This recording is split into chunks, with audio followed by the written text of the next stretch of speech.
Purify my heart.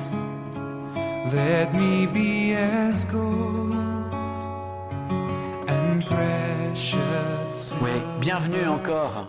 L'église apostolique de Saint-Étienne, c'est une église qui a un certain âge et on voudrait être renouvelé, rafraîchi. L'église de Jésus-Christ, elle est née à la croix. Et notre église apostolique, c'est une cellule de l'église universelle.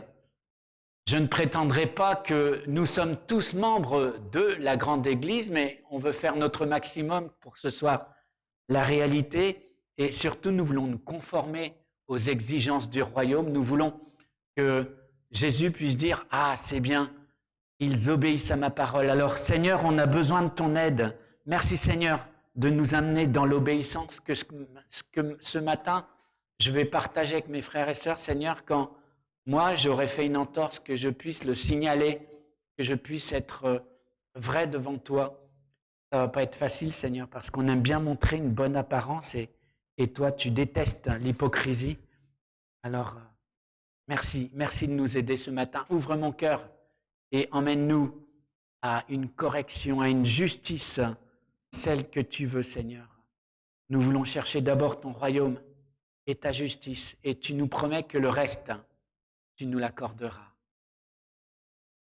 Voilà le texte sur lequel, ce matin, je veux enseigner. Lorsque vous jeûnez, ne prenez pas un air triste comme les hypocrites qui se rendent le visage tout défait pour montrer aux hommes qu'ils jeûnent. Je vous le dis, ils reçoivent leur récompense. Je vous le dis en vérité. Mais quand tu jeûnes, parfume ta tête, lave ton visage afin de ne pas montrer aux hommes que tu jeûnes, mais à ton Père qui est là dans le lieu secret. Et ton Père qui voit dans le secret te le rendra. Peut-être un petit peu de vocabulaire. Le jeûne, en grec, c'est nestis, formé de la négation né et de estio, manger, qui a donné digestion, par exemple. Vous vous rappelez peut-être du titre du livre de Yann Newberry qui nous a visité en octobre. Ce livre sur le jeûne, c'est « Disponible devant Dieu ». Jeûner, c'est ne pas manger, donc, pour être disponible. Pour que l'énergie que je passe habituellement avec mon estomac, elle se place ailleurs. Je vous rappelle que le sermon sur la montagne nous parle de la justice, de la piété, de la justesse dans la vie de tous les jours. L'enseignement de Jésus n'est pas seulement pour ma vie religieuse. Je n'ai pas une vie religieuse puis une vie à côté. Je n'ai qu'une vie. Et c'est là que le jeûne peut venir nous aider. Le jeûne est entre deux extrêmes. L'ascèse extrême, que les livres sapientaux comme l'Ecclésiaste nous invitent à ne pas pratiquer. Pourquoi mourrais-tu? Ne sois pas sage à l'excès. Et dans Ecclésiaste 9:7, va, mange avec joie ton pain, bois gaiement ton vin, car dès longtemps, Dieu prend plaisir à ce que tu fais. Alors quand tu manges, quand tu bois, réjouis-toi en le faisant. Et puis, un autre extrême, c'est l'absence de discipline dans l'alimentation. J'ai entendu quelqu'un me dire que le jeûne, c'était pour l'Ancien Testament. Or, on voit Jésus jeûner avant de démarrer son ministère. Et les premiers chrétiens jeûnaient. Acte 13:3, après avoir jeûné et prié, ils imposèrent les mains à Barnabas et Saul, les laissèrent partir. Acte 14:23, ils firent nommer des anciens dans chaque église et après avoir prié et jeûné, ils le recommandèrent au Seigneur en qui ils avaient cru. Et Paul, dans sa biographie, dans 2 Corinthiens 6:5, nous raconte qu'il a pris des coups, qu'il est allé en prison, qu'il a vécu des troubles, des travaux, qu'il veillait la nuit, il priait la nuit entière et dans les jeûnes. Et Jésus, dans la phrase, nous dit « lorsque vous jeûnez ». Il ne nous dit pas « si vous jeûnez ». Pour Jésus, le jeûne fait partie de la piété juste. Jésus aussi nous invite à jeûner, en particulier dans la délivrance. dans Matthieu 17, 21. Cette sorte de démon ne sort que par la prière et par le jeûne. C'est vrai que ce passage n'apparaît pas dans toutes les versions. Et c'est Tischendorf en particulier qui le retranche. Par contre, dans le passage correspondant dans Luc ou Marc, il dit « cette sorte de démon sort par la prière ». Dans notre sermon sur la montagne, Jésus va nous demander de jeûner, mais pas n'importe comment. Il va nous dire « ne prenez pas un air triste comme les hypocrites ». C'est le verbe « être » ou « devenir », ginomai, qui est utilisé dans le sens de « donner une apparence ». Skutropos vient d'un mot qui signifie « maussade » et du suffixe « opos » qui donne à être vu, apparaître. Et enfin, le mot hypocrite est emprunté au vocabulaire du théâtre pour interpréter un rôle, rentrer dans la peau d'un personnage. Continuons le vocabulaire de ce texte. Il se rendent le visage tout défait. Étymologiquement, ils enlèvent l'éclat de leur visage. Ils s'éteignent, aphanizo, pour montrer aux hommes qu'ils jeûnent, pour montrer aux autres leurs pratiques religieuses. Ils font semblant. La version araméenne de la liturgie syriaque dit ainsi « Ne soyez pas sombres comme ceux qui s'en tiennent au visage. Ils décomposent leur face, en effet, en sorte d'être vus des fils d'hommes en train de jeûner. » J'imagine Jésus faire des grimaces à la Louis de Funès. Et quand il prononce ces paroles, parce que Jésus prêche avec, c'est un oriental, il prêche avec tout ce qu'il est. Il donne des images, il est très vivant. J'imagine donc Jésus qui fait ses grimaces.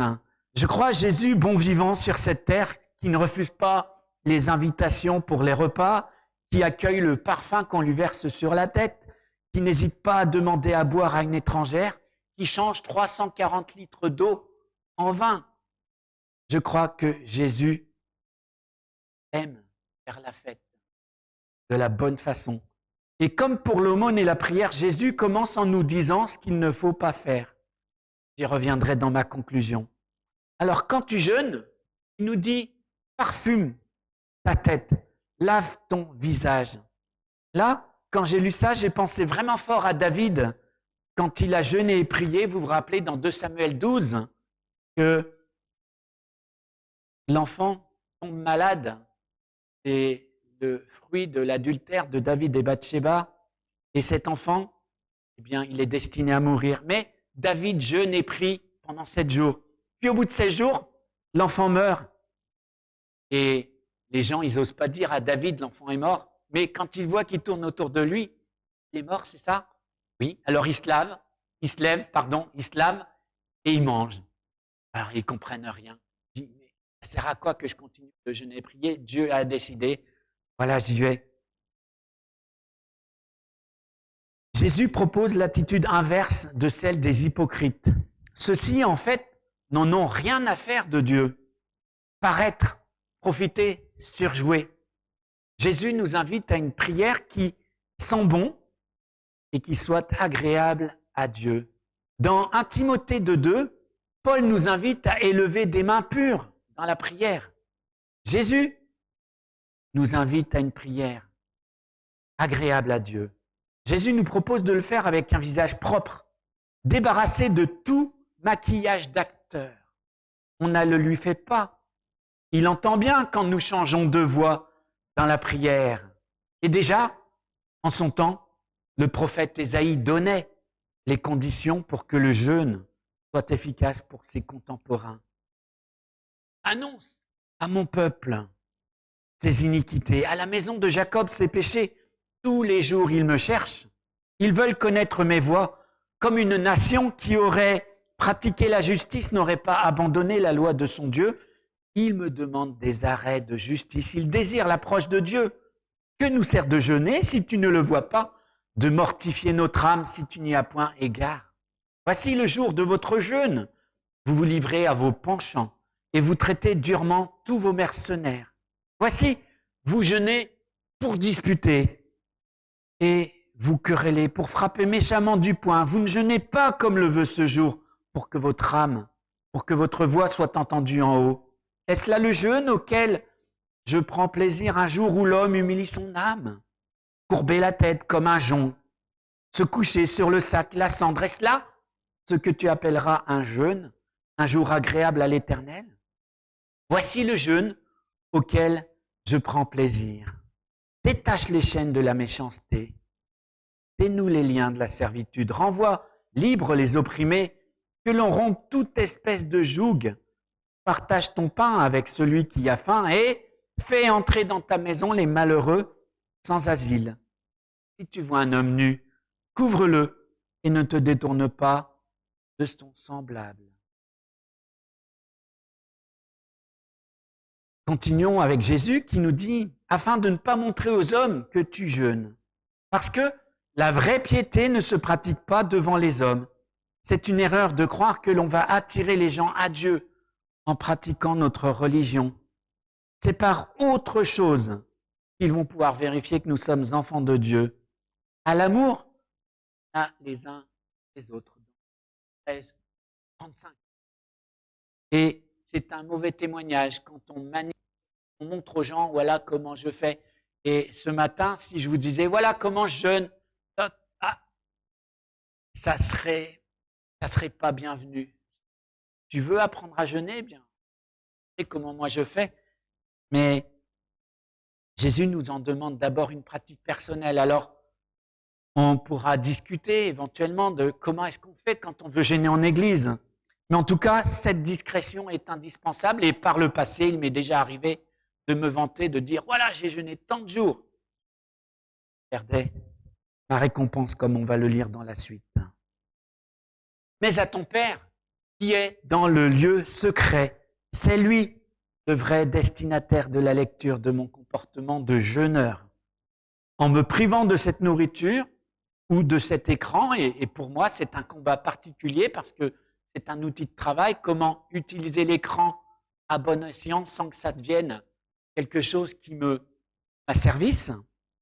En me privant de cette nourriture, de cet écran, de ce loisir, Dieu, je te dis mon désir de toi. Je te dis ma soif de ta présence, de tes paroles. Je suis comme une personne qu'on va opérer, vide de toute nourriture. Tu vas pouvoir agir plus facilement dans ma vie. Tu vas pouvoir sonder en moi ce qui est déséquilibré, me faire mon bilan interne. Sonde-moi, ô Dieu, connais mon cœur, éprouve-moi, connais mes sentiers. Regarde si je suis sur un chemin de mort spirituelle. Conduis-moi sur la voie de l'éternité après m'avoir opéré et prescrit tes ordonnances. En fait, quand je jeûne, selon la volonté de Dieu, je me démaquille de ce qui me masque à la vérité.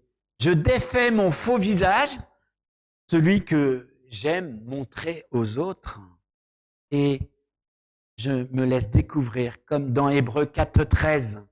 Nulle créature n'est cachée devant lui, mais tout est à nu et découvert aux yeux de celui à qui nous devons rendre compte. Yeah! Le mot caché, dans cette dernière référence, c'est aphanès. Le mot d'où vient le verbe aphanizo, se faire un visage défait, de Matthieu 6,16. Le secret, c'est ton intimité avec lui. Ta vie de prière doit être un iceberg. 9/10 de prière à la maison, 1/10 en public. Le pharisien, et moi potentiellement, c'est 9/10 qui se voient et une vie de prière de misère. Vérité. Et j'avoue, parfois ma vie de prière, elle est malingre. Eh bien, si, comme moi, tu confesses ta pauvreté de vie de prière, il y a de l'espoir. Pourquoi? Parce que dans Matthieu 5,3, la première béatitude nous dit quoi? Heureux ceux qui se reconnaissent pauvres. Et simplement, je peux crier à Dieu, viens au secours. Viens aider. Et ton Père qui voit dans le secret te le rendra. Ma récompense, à moi qui cherche Dieu, est de le trouver. Donc, l'évangile de la prospérité, la vraie prospérité, c'est la présence de Dieu. Oui, dans ce sens-là, eh bien, l'évangile de la prospérité est juste de chercher la présence de Dieu. C'est mon trésor. Chercher d'abord le royaume de Dieu, c'est chercher son roi, Jésus le roi. Mais si on t'a dit que en croyant en Jésus, tu auras plus de sous, ben, tu t'es fait avoir. Tu as roulé. C'est pas vrai. Je dirais même que Dieu va faire en sorte que tu en aies moins, que tu lui donnes tout et que tu puisses vivre avec le reste qu'il te permet d'avoir, mais il n'y a pas du tout de donnant-donnant dans ce domaine-là en particulier. Pure